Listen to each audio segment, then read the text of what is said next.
Today, that is September 15th, marks the International Day of Democracy. And in light of this occasion, on Press Perspective today, we delve into the state of democracy here and elsewhere.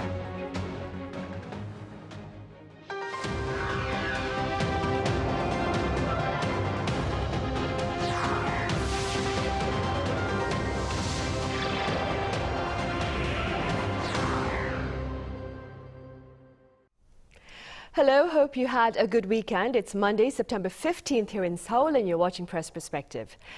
So, is global democracy on a decline? That is the question we touch upon today. For more on this, I have Thomas Maresca with American news agency UPI here in the studio. Thomas, welcome back. Thanks, great to be here. I also have Steven Borowiec with Japanese weekly news magazine Nikkei Asia here in the studio as well. Steven, it's great to have you here. Nice to see you as always.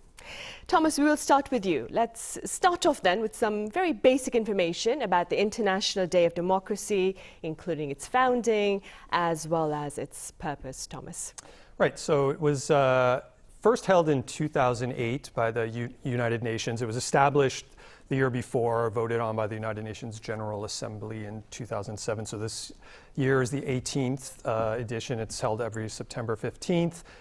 Basically, it's, you know, one of these international days. They hold some events at the UN. I mean, it's promoted, it's seen as kind of an opportunity to review the state of democracy in the world. That's kind of the overarching view. And, you know, to just attempt to promote and uphold the principles of democracy worldwide, encourage governments to strengthen and consolidate democratic institutions. I mean, it kind of emerged out of, there's another group that's connected to the UN called the Interparliamentary Union. That is a group, you know, a confederation kind of parliaments from around the world, and they had voted on a Universal Declaration of Democracy in 1997. So it kind of, you know, emerged from that eventually. And, you know, there's just different themes each year. And this year they're calling it From Voice to Action. And it's, you know, I think there will be one event at the UN itself, like a panel discussion on September 15th in, you know, New York time,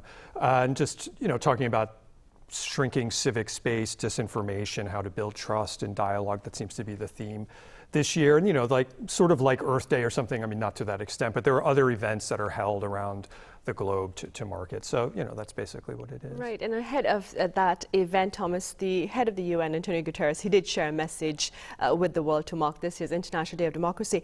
What was that message and what were your takeaways? Right, so his message was very short this year, actually. I mean, he basically highlighted that you know, democracy thrives most when human rights and fundamental freedoms of all are upheld, especially the most vulnerable, he said. A democracy that excludes is no democracy at all. That was one of the main things he said. And he also kind of briefly pointed out that he grew up in a dictatorship in Portugal under the Salazar, and, you know, was involved with the transition from dictatorship to democracy in the 70s. And, you know, just basically said there's a big difference between the two. You know, in previous years, he's kind of elaborated more on what those differences are about, you know, this living in fear and suffering under a democracy, or under dictatorships. He didn't really talk that much about it this time, you know, and just sort of honored the courage of, you know, those fighting to uphold democracy. He said at a time when democracy and the rule of law are under assault from disinformation, division, and shrinking civic space, these efforts are more vital than ever. So, you know, I think my takeaway is, you know, clearly he's speaking to the moment. You know, I think as we'll discuss, democracy is facing some serious challenges around the world. So he's speaking to that. And I think, you know, highlighting this idea of exclusion or inclusion as a key element seems to me, you know, maybe I'm seeing this from a perspective from the US, but, you know, I feel like some of the situations occurring there are kind of strengthening these ideas of in-groups and out-groups and, you know, kind of undesirable and true, you know, true democratic, you know, true American citizens, something like that. So I think, I don't know, maybe I'm just perceiving it, but it does feel like there's some sense of that being a message of, like, you know, we can't just have democracy for some and not others. I mean, those sorts of situations are happening around the world as well. Right, and so, Stephen, as the world celebrates International Day of Democracy today, a report by the International Institute for Democracy and Electoral Assistance has been receiving quite a bit of media attention as it speaks about, as Thomas mentioned, a decline in democracy in recent years. Tell us a bit more about the findings within that report. The main conclusion of the report, I think, is that democracy around the world has weakened, and the most kind of obvious way that we're seeing this is in a decline in press freedoms. Press freedoms are essential to a democracy in a number of ways. In one sense, that it's just, I think in recent years we've seen in a number of countries kind of authoritarian-leaning governments kind of go after the media first, because it's kind of easy to depict journalists to a certain portion of the population as being like against their interests, as reflecting the interests of the elite or of outsiders or whatever it happens to be. Another thing that the report points to is reduced international support for democracy and for like democratic institution building. And I think a lot of that has to do with the cutbacks of aid by the Trump administration in the US. I mean, the United States for a very long time maintained things like Voice of America and USAID and all these institutions that existed on the premise that like it was in the interests of the United States to see democratic movements in countries around the world, that it made sense to encourage these groups and encourage the dissemination of information that would lead to kind of make it more likely that societies would be able to establish democratic practices like their own freedom of the press and their own elections and their own sort of institutional safeguards. The U.S. has really turned away from that. That's just something that the Trump administration has decided is, I guess, for a combination of reasons, just not in their interest. They don't see it as like a responsible use of U.S. taxpayer money. They don't think that the groups or the institutions that this money is going to are really in those countries' own best interests.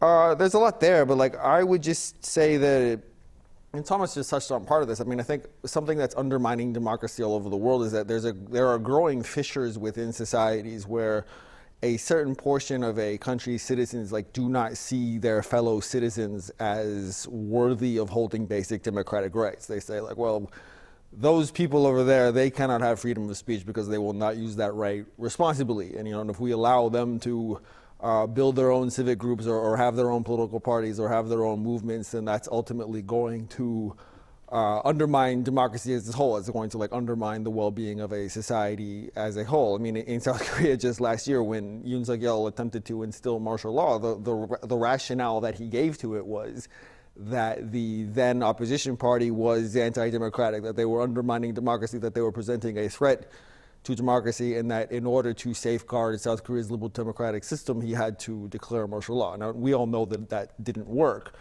But the reason I'm citing that example is because I just feel like it's symptomatic of this symptomatic, did I say that? Symbolic is what I meant to say, of this sort of growing sense of people within societies kind of losing sight of the idea that citizens are entitled to these rights in an almost inalienable way, that these are guaranteed by the Constitution or they're guaranteed by whatever institution, and that if you fail to see your fellow citizens as being entitled to enjoy these rights, then the entire democratic experiment can be imperiled. Right. And speaking about South Korea, Steven, the report by the International Institute for Democracy and Electoral Assistance, what do the findings tell us about the state of democracy here in South Korea? Well, first, I would just flag that the period that the report examines is from 2019 to 2024. So here in 2025, we have gotten a new government in power here in South Korea. The administration of President Lee Jae-myung took office in early June. So just for the sake of viewers' understanding, we need to just be clear that like what is said in this report is not necessarily a reflection of the current circumstances. But this report found a quite big and what I think they described as a fairly alarming decline in press freedoms. As we all know, when President Yoon was in power, he had a pretty antagonistic relationship with the press. He undertook some cuttings to different forms of media support, and him and then First Lady Kim Gun-hee kind of floated the possibility of even using the law to go after reporters who reported things that they thought were unfair or inaccurate.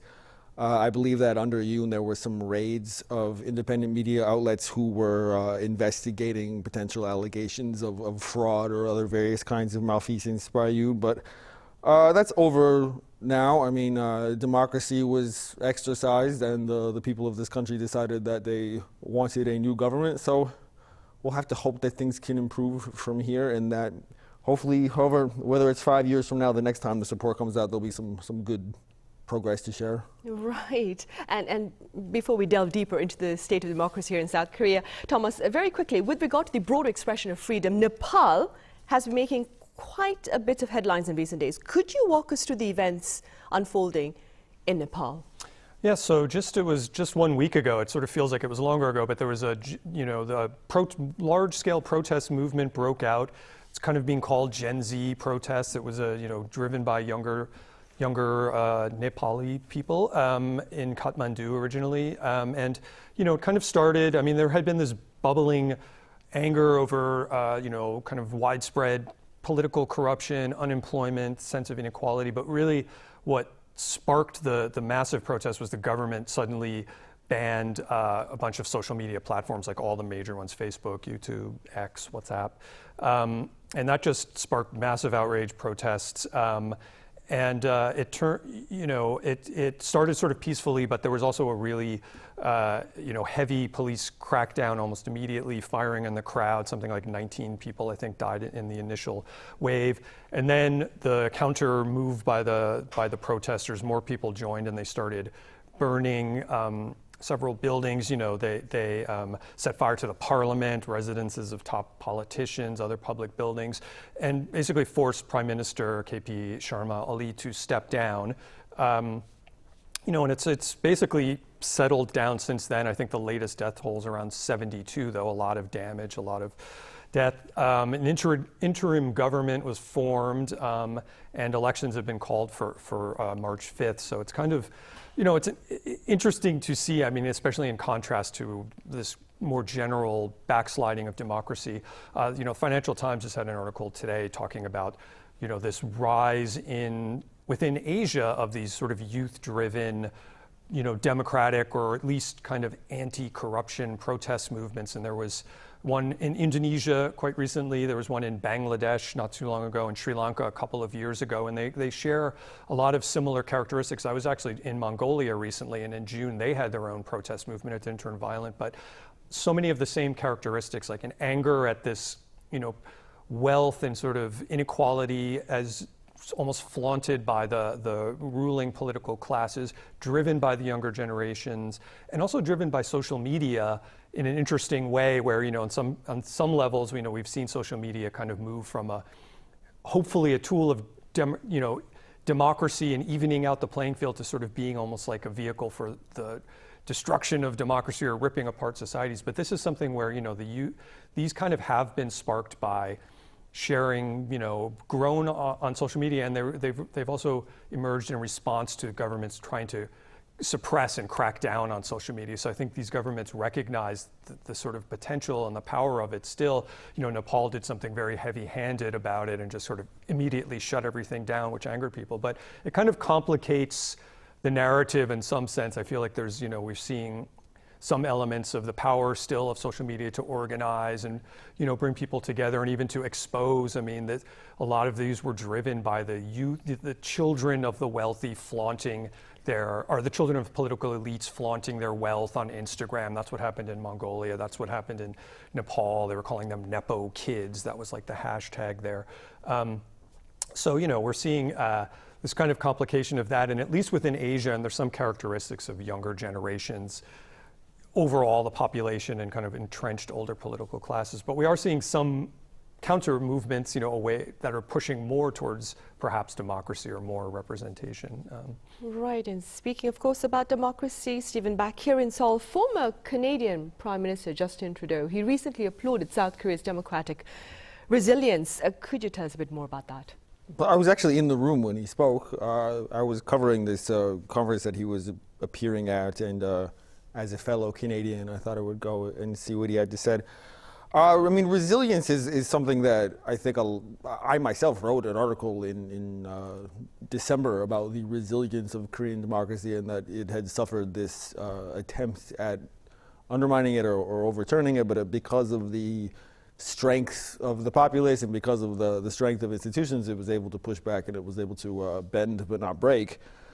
I just have to say before I go into what exactly Mr. Trudeau said. I was impressed by his skill as a politician in that he's able to like speak in these very long, very engaging sentences while being very inoffensive and being kind of short on facts, but nevertheless telling a good story. So, but he said a few things that I thought were interesting. I mean, he flagged that the rule-based order and democracy and everything that comes with it has delivered a lot of peace and a lot of prosperity and a lot of stability over the past 80 years. And he said, what we must build now is resilience. And if you read between the lines of that, I think it's reasonable to ask, like, is the emphasis on resilience, does that come from an acknowledgement of the reality that it's in the world we live in today, it's harder than ever to build prosperity. It's harder than ever to maintain stability. In a lot of some of the countries that Thomas just mentioned, these over the past 30 or so years, with globalization, with mechanization, with increased living standards, material conditions have improved a lot in a lot of places. There's a lot of people who have been pulled out of poverty, but are a lot of these countries going to be able to take that next step and get out of the kind of middle income trap in countries like South Korea or Japan, countries that experienced a lot of high growth for a very long time? Are they going to be able to maintain that growth, or going to be able to find new growth engines?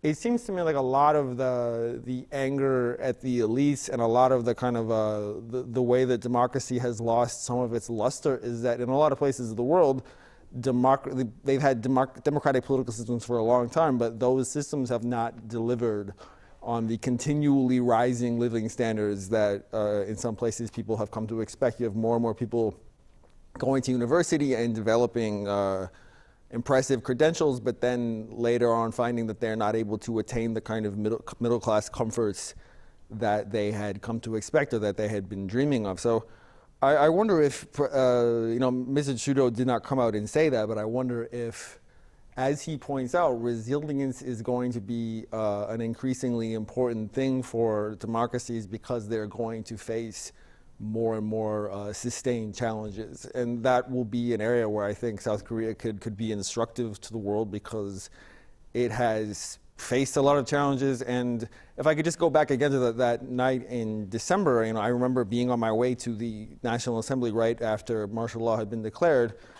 And in the uncertainty, the kind of nervousness of that moment, I remember feeling a little bit reassured, a little bit, not my worries were tempered by the fact that I knew that this country has a very resilient political culture, and I knew that there's a lot of people in this country who fought very hard for democracy and who were going to rise up and meet this challenge. And that's what we all saw, and South Korea's democracy did demonstrate its resilience, and I think it will continue to do so. Right, good to know. I was actually going to ask you about the state of South Korea's democracy in your view, but you've answered that, so I'm going to move on to... I could keep talking about it.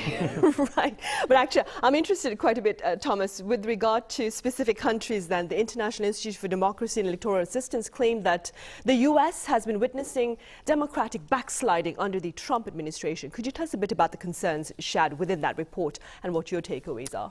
Yes, so, as Steven mentioned earlier, that report only went through the end of 2024, basically, but they, had specifically noted in the sort of introduction that the first half of 2025 under the Trump administration has seen the U.S., basically, yes, as you said, do a backslide. They mentioned that between January and April, their organization issued 20 alerts, which is twice as many as in any of the previous 2 full years, documenting instances of the erosion of democratic norms in the U.S. And this is talking about these moves to restrict academic freedom, criminalize protest activity, question the legitimacy of certified elections, restrict media access to the executive branch, things we've seen them do. And they mentioned also, I think as Steven talked about, how the U.S. has pulled back from a lot of its support for, global diplomatic promotion, engagement. And so, the takeaway, is that basically they said this really helps to underscore the extent to which, this radical uncertainty about the future of democracy is this is heightened by the actions of the Trump administration. And they also mentioned that it's kind of a reminder of the danger inherent in assuming that the work of democracy is ever done. And that's a message we've seen. I mean, Guterres' statement mentioned that as well, and this idea that democracy is a process. So, I think that is just a constant message that it's being underscored with democracy. Democracies around the world in general, and certainly what we saw in Korea gives you one example, perhaps, of how countries can respond to the attempted erosion of that. I was thinking of Brazil with Bolsonaro. He attempted something similar as the January 6th attempt by Trump supporters, but Brazil recently sentenced him to jail. So it's obviously for global future of democracy. It's not, I think, positive to think that the U.S. is stepping back from this role that it has held for a long time. I mean, there's a lot within the U.S. to also be concerned about, I think. But globally, it's something that it's a big void that the U.S. seems to be trying to leave, and we'll see if other places can kind of step into that. Right, and speaking about the U.S., Stephen, political violence in that country has been raising quite a bit of concern. The recent very shocking assassination of activist Charlie Kirk has been condemned by leaders worldwide. If I were to ask you, Stephen, to point to one perhaps cause of the rising political violence in the U.S., what would you choose to highlight? It's hard to narrow it down to just one thing, but I would just say that a lot of political theorists will point out that it's violent rhetoric that then leads to violent acts. That it's like in normalizing and in increasingly circulating either threats of violence or justifications for violence that then has a trickle-down effect where there is somebody out there who acts on it. It tends to be someone who is maybe disengaged in some areas of their life, possibly suffering from mental health issues. But there's a lot of things that we could say. I mean, we're living in an era where the dissemination of information is more powerful than ever, while there is less and less, moderation of this or fact-checking or, testing the waters of whether or not this information is accurate or, maybe trying to, tame down some of the more inflammatory stuff. So, I mean, I was really shocked by the recent assassination, and I kept thinking back to the assassination of the health insurance executive, the Louis Mangoni case, just because when that happened, I think a lot of people, myself included, were surprised at how many people were going out of their way to kind of justify what this young man had done. This was, a very brutal and a very calculated murder, but there were some people who were saying, well, you have to understand why he did this. The victim in this attack was someone who had denied the right to life to other people, and you reap what you sow and all this other kind of stuff. So I do wonder if what we saw last week in the case of Charlie Kirk was a kind of copycat act, in the sense that Mangoni became a kind of cult hero, became a kind of figure of adulation in some circles, became kind of, not even kind of, became famous. And when somebody does something like, when somebody departs from normal human norms of acts and decorums and is not shunned for it, they are celebrated in some cases. That's inevitably going to inspire some kind of fringe acts that are similar. So, like a lot of people, I'm worried at the prospect that what we saw with Charlie Kirk could be a kind of tipping point and could lead to even more violence and kind of lead to violence as a tactic of political interchange being that much more normalized. I mean, the really sad part, I mean, there's a lot that's sad about it, but one really sad part of what happened to Charlie Kirk was that when he was killed, he was engaging in the most basic act of political discourse. He was in a public place and he was debating.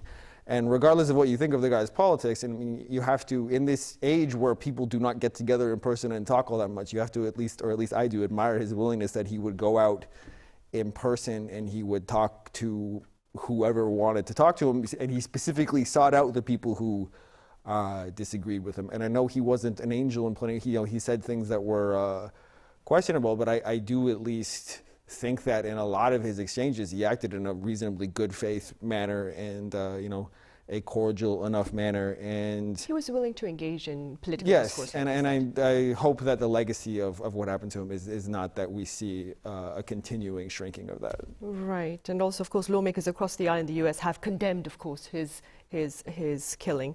All right, I'm afraid that's all the time we have. Stephen, as always, thank you very much for your insights. Thank you. Thomas, thank you very much for your thoughts. Thanks.